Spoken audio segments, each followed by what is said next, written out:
Hi everybody. I haven't been on for a while. Hopefully it's the shortest live ever, but I just wanted to address the public again one more time. I know a lot of you have heard me say this over and over, but next week I'm going to start back with the legal, what Judge Huber used to meet the high threshold for these three petitioners that no one in the state of Washington has ever met. So I'm going to jump on and do that again next week. And then I'm going to read what Beth Branton used for her legal memorandum. But I wanted to do this really short so I don't get sidetracked. It's the petitioners, Dave and Tracy Peoples' letter, page 6. We are currently not emotionally abusing our grandson, and no credible allegation has ever been made, which would even remotely substantiate such a ridiculous claim. We have not seen him in person since November 2022, despite such visits being in the best interest as determined by the legal process. That's what I'm going to be addressing moving forward, is the legal process. Because me speaking out is all about RCW 2611. It's about Judge Huber breaking the law. He's corrupt, and so is Beth Branton. Why? So I'm going to be addressing the legal process with court documents and proof that this is all done unlawfully and corrupt, and it's going against a fit parent's rights, and it's harming a child. From the limited perspective we are now afforded, if our beloved grandson is suffering any emotional trauma or risk for emotional trauma in the future based on one present day events, it stems from Ms. Cole's blasting confidential counseling notes all over the social media. First of all, Kade Bitterman's doing great with his father. He belongs with his father. But you know what? Someday when Kade is old enough to understand all this, he's going to read everything. And he's going to read how hard I fought for him and his dad. And then he's going to read everything that his mom's parents did to him and his dad. The warrant, forcing him to go away from his dad when he's not ready. But I'm not going to address all those. But yes, Kade Bitterman will read everything that Judge Huber, Beth Branton, these three petitioners, Faustina Zadro, and all the attorneys have done to him. This is what I wanted to read real quick again. The counselor letters from 2022 do not state that our grandson should not have visitation with us. There are no counseling records that we have been provided which specifically state that grandson should not have visitation with maternal grandparents. Any assertion or insinuation otherwise is a lie. I'm not lying. This is Kade Bitterman's counselor, Megan Mitchell, her second letter that was given to them before the unlawful weekend visit done by Judge Huber. According to RCW 2611, you're supposed to have a evidential hearing before you grant any temporary visits, and he refused Bryce Bitterman that. I'm not going to read her credentials, but you can go to Keep Kade Home files, and I'll repost the 2 letters that she wrote. And also, let's remember, Bryce Bitterman reached out to them February 26th and told all 3 Tracy people that Kade was suffering from separation anxiety. This is Kade's treatment plan. I have observed the relationship between Kade and his father, Bryce, his paternal grandfather, Dave, and his paternal grandfather, Melissa, in multiple settings, including in the therapy office, Kade's primary residence, and the community. Kade is currently displaying multiple regression symptoms and symptoms of processing trauma. With this processing, Kade has evident increased anxiety. Kade's anxiety significantly heightens when separated from his primary care provider, Bryce. As part of Kade's treatment plan, I have recommended previously, that's with her other letter, to Bryce that while in the current stage of processing, it is in the best interest of Kade for Bryce to not be away from him overnight or for extended periods of time, and to provide structure and consistency. Kade never lived with them, and they were separated for 7 months. So yanking Kade Bitterman away from his father is abuse. It's emotional abuse.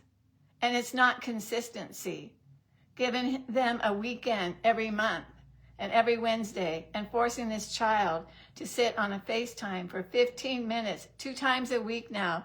And if he doesn't last 15 minutes, his dad goes back to jail. How is that not emotional abuse? Bryce reports the court has granted overnight visitations to Kade's maternal, it's right there, Dave and Tracy people, MATERNAL grandparents from Friday 11/4 through Monday, it's Sunday 11/6. As Kade's treating provider, it is not in the best interest of Kade currently to be away from his primary care provider, Bryce, overnight and or for extended periods of time. It is in the best interest for Kade to have a relationship with established, healthy, supportive adults and family members, along with having routine and consistency. The 3 grandparents refused to follow this treatment plan.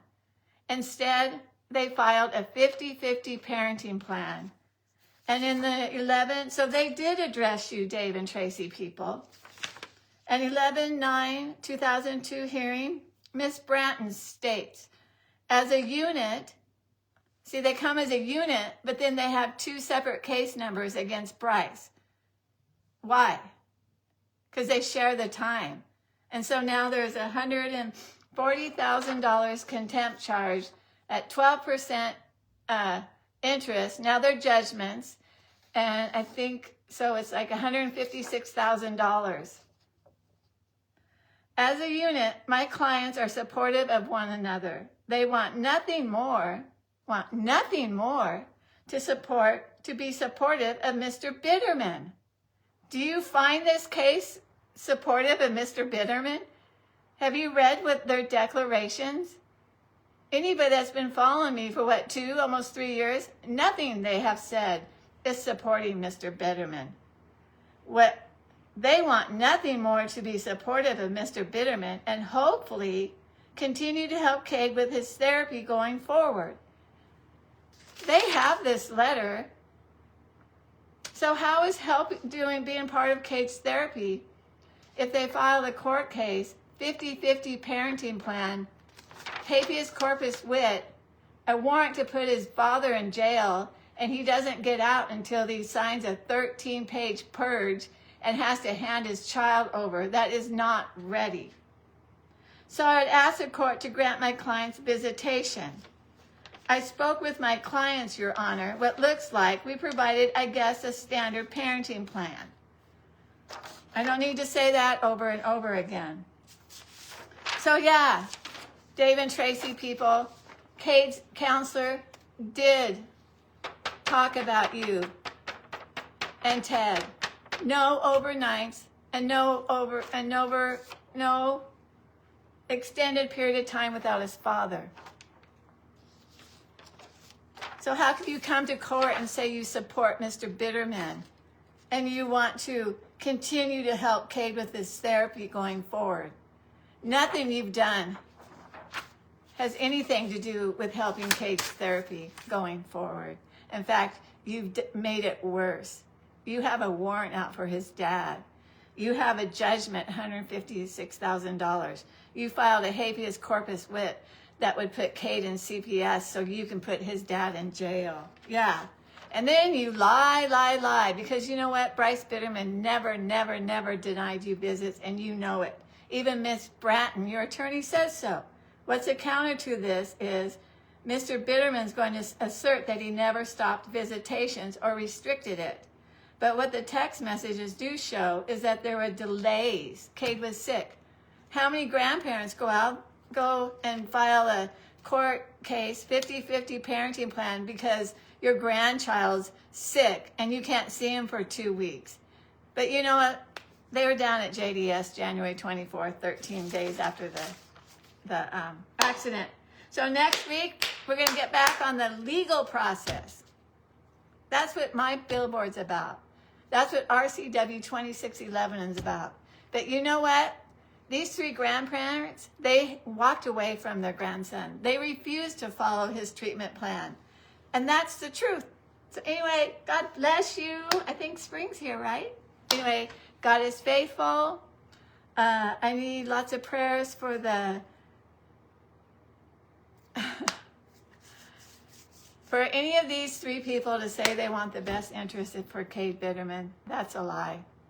It's disgusting what's going on in the probate. It's just disgusting.